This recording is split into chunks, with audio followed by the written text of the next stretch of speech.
So once you're in the month and you're ready to start logging your transactions, you do that down here in the transaction log.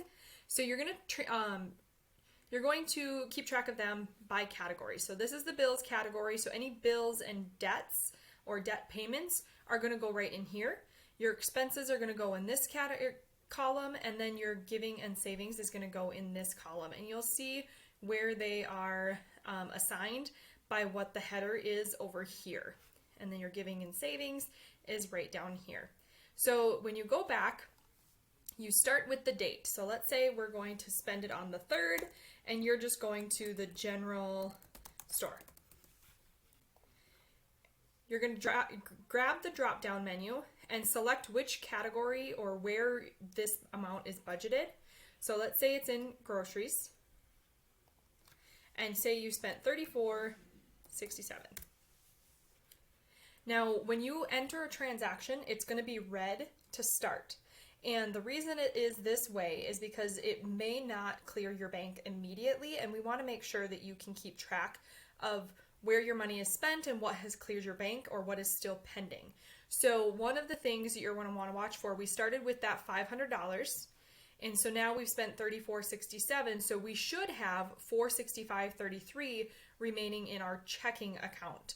This is to help you keep track of that. So once this actually clears, you can go in and grab it and you can turn it black. And that's going to tell you it's already cleared the bank account. So when you're going back in to balance things out, you know what you're waiting for and what should be cleared already, just to make sure that you're coming to an even balance of what you should be. So we're going to plug in some of these just to give you an idea of how it's going to work and how it's going to show up as you start entering data.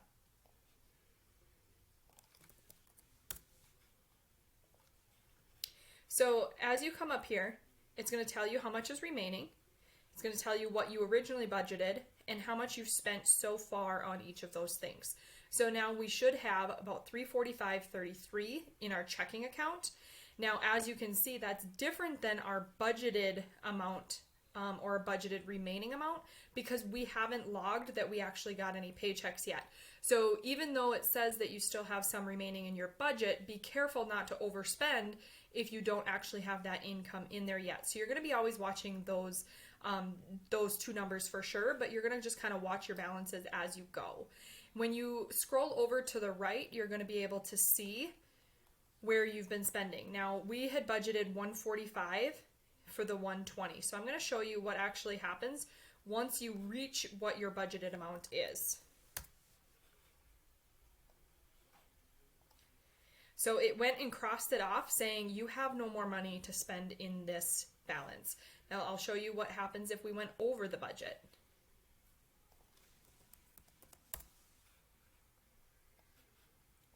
So now it turns this red.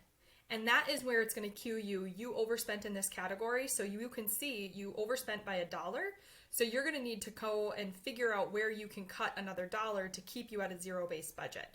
So you always want to be watching those numbers and paying attention to what you have left in each particular category.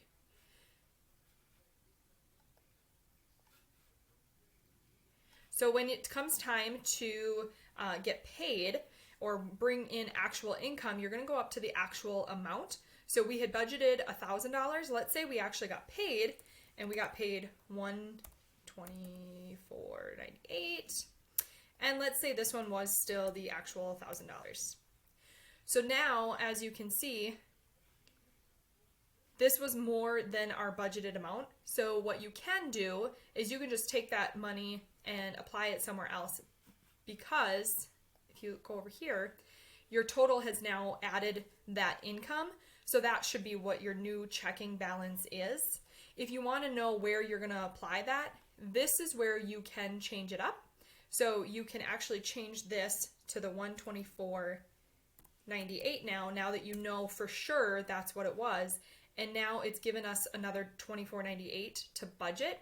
So now we know we can apply that somewhere else in our budget, whether it's toward a debt, toward a savings account, or if there was a surprise expense that we need some funds for. When it comes time, you had budgeted for the budget allowance next month. If that happens, let's say it's the end of the month and you're ready to pay a bill in February, you can actually just go to the February tab and let's put that bill in. So let's say on the 1st, we did our utility bill.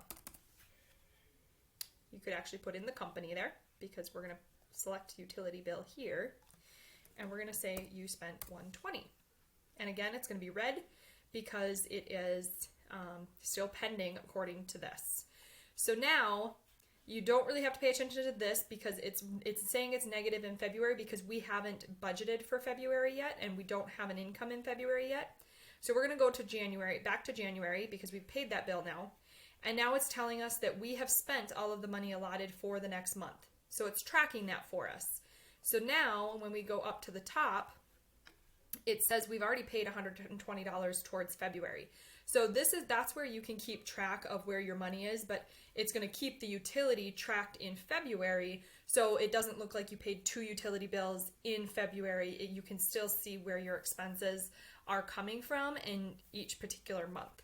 So at the end of the month, this is very important. When you're done with the month and all of your transactions have been logged and everything is balancing out, you're going to take this number and enter it in these boxes. So it says balance at month end. So we're going to take that number above and we're going to put it in here to say that is our balance at month end. If it's a negative number, it shouldn't be a negative number because that's why the budgeting is.